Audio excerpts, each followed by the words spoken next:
for that wonderful Game 2 performance. Clay, how much extra space was there in this game maybe as opposed to the first game for you? Well, I think we applied what we watched from film as far as moving the ball, spacing the floor. Shout out to JaMychal Green. What an amazing night he had. You can't just leave him open. He's a knockdown three-point shooter and just a rugged defender. And to be inserted in the starting lineup like that and just shows his professionalism and his readiness and what he's about. And couldn't be more proud of him and grateful for his effort tonight. Draymond said you were kind of particularly agitated the last couple of days about the Game 1 performance, just team-wide.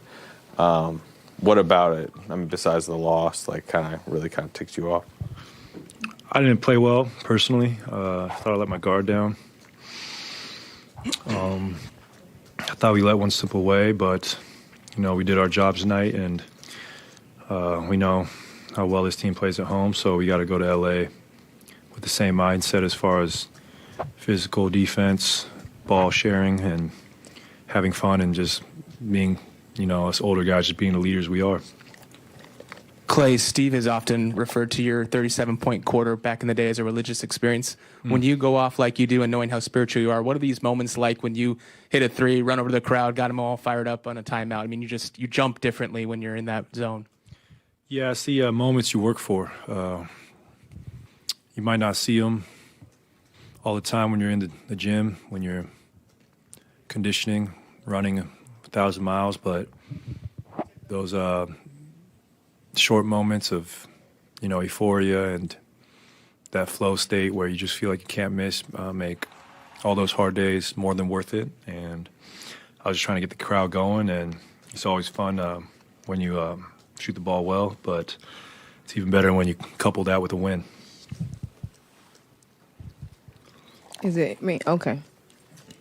Clay, you had a really big game tonight. Obviously, you led the team tonight, but it was the exact same stat line as Game 3 in the finals against the Cavs and LeBron in 2017, 11 from 18, 11 for 18 from the field, and 8 for 11 from 3, 30 points. One, did you know that? And then two, can you just kind of speak to you in that type of play in the playoffs, and then to have that against LeBron yet again, and then you said this was a dream come true of a series for you. Just kind of elaborate on that. I had no idea. That feels like an eternity ago. And it's still weird seeing LeBron as a Laker because of the history the Warriors and the Cavs had. But, LeBron's one of those special players, like, the Michaels, Kobe's, LeBron, who bring out the best in you, especially from a competitive standpoint. And it's always an honor to match up against the greats. So it's not us versus LeBron James, though. They have a very complete team, the Lakers do. And, the fact he's still doing this at 38 years old is incredible and inspiring for athletes, everywhere. Him now. We're good? Okay. So obviously, I asked Steve Kerr about you being the adjustment tonight, and it paid off for the Warriors. Obviously, you were able to shoot well, 50%, 12 minutes, 15 points. He said that you've been through a lot this season, and you just persevered. One, speak to your play tonight, and he said this was the series for you. What does that mean to you? And then two, what does it mean to be able to do this after the year you've had? It feels good to be able to do this after the year I had. It's been a rough one. Haven't been through nothing like this before, but I just feel like this is a year of growth for me. I feel like I get through this, I get through anything. So just want to thank God for keeping me with it and, just staying ready. I'm glad I played well. Been waiting on this moment. Just want to show that I could help. I'm here to help the team. And so it was just big staying ready. You surprised how open they're leaving? A lot of guys, but even you.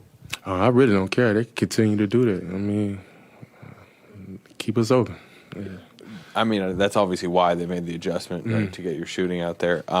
Did you know going into the series that, she mentioned it, but that this is a matchup that's conducive to you? No, they always tell me to stay ready. You know, said they seen this before and that my time will come. And first series, I was kind of struggling with it, but we had a team meeting and Steph, he said some powerful words, and it kind of got me locked in, let go of everything, and just all about the team. JaMychal, Draymond was saying that, he said you're a dog, which we heard that before. But when you knew you were going to start, is there a different mentality there? It's playoff time, so it's already a different mentality coming in. Just got to be physical. They'll let you play a little more, bang a little more in the post. So, my mindset is just to hit.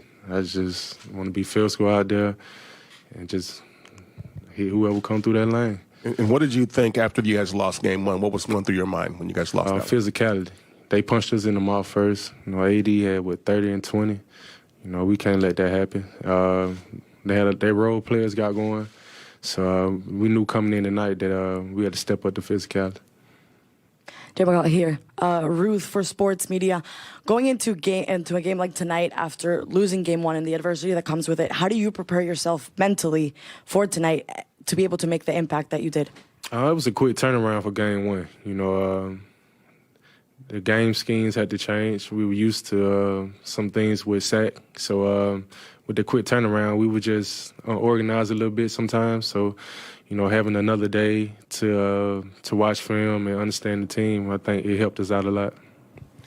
JaMychal, you just mentioned Steph's speech last series and then staying ready. Obviously, it's easier said than done, just with the emotions and wanting to be out there. Is there anything that you do specifically to kind of be able to stay locked in so you can have nights like these, whether it's, taking your focus away from basketball, maybe to decompress or anything, Just try to take my feelings out of it, realize it's a business and we're a team. So I don't want to come out and be selfish and not buy into what the team got going. So my whole thing was just letting everything go and just be ready when my name called. Just stay in the gym, make sure I continue to get that work in. JaMychal, Steve Kerr has often said that Clay 37-point quarter felt like a religious experience for him. You're with Clay this year. When he goes off like he does and makes a shot, runs to the corner, gets the crowd up, and there's timeout, what's that experience for you as a teammate watching Clay do that? It's crazy for me on the bench. Man, some of the shots he take, you be like, what? But then he'll knock it down. And he knocking them down 70-80% of the time. So, it's crazy. Him and Steph, the way they shoot, man, I never seen it before. Hey, JaMychal, over here. You mentioned not wanting to let AD get 30 and 20 again. Draymond said he was disgusted with his own performance in game one defensively. He obviously came out with a different energy tonight. What does it do for your team when you see Draymond playing with that kind of force and physicality? He does it every game, game in, game out. And that's just what we expect from him. He the horse for the team. He get us going. We feed off his energy, and he just did a great job tonight. Last game, I went to him after the game and told him, you got to be more aggressive. Don't forget who you are. You're in the league for a reason, and he showed that tonight. Great, thank you. Good to see Green take advantage of that opportunity. Rui Hachimura for the Lakers, though, led all bench players with 21 points. Let's hear from him. What did you feel on the court were the biggest adjustments that Golden State made, and how did you think that impacted things? I think they made it small, they changed the starter, and offensively there, open up the floor, and it was hard for us to guard, four shooters, and defensively they were more aggressive. I feel like they had all the loose balls and the rebounds and everything. So yeah, that was a game. Yeah. You were still able to find your rhythm, shooting and offense at 4 threes in the first half. Where have you gotten to the point of comfort with your game and kind of how you're fitting into your team? No, I was just being ready, looks and my teammates, made a good pass, and then I was just ready to shoot, and it was like a practice shot for me. Yeah. Rui, how did you see them adjust with AD? Darvin mentioned them kind of crowding the paint, and really anytime he was trying to catch the ball, there's 2-3 guys around him. But just the way after you dropped 30 in game one, just kind of seeing how they adjusted. Yeah, they were for sure crapping the paint tonight, and I think they made a good adjustment for sure. Now it's our time to make adjustment. Next game is going to be very important for us. They might gonna do the same thing. Maybe they'll change it. We don't know, but we gotta figure it out tomorrow. We're gonna watch film. So yeah, we just gotta figure it out. Yeah. Rui, you guys have been so good defensively over the last month plus. Hadn't given up a 40-point quarter the entire postseason until the night you gave up 2. Where do you think the defensive breakdown was? Was it that a product of the amount of threes that they're taking? Do you think that's where they were kind of breaking you guys down? Yeah, it was just there was 4 shooters on the court at the same time. The first game I think there was maybe 2 or 3 shooters at the same time, and they made adjustment. And I didn't we just gotta figure out the way to guard them. They open up the floor now, so yeah, we just gotta play together, watch film and get back on the game 3. Yeah. お疲れ様です。このシリーズ本当に激しい戦いになると思うんですけれども、あとハム監督なんか全員の力でっていう話をよくされていて、試合によって出方だとかいろんなことが変わってくると思うのですが、どんなふうにこのシリーズを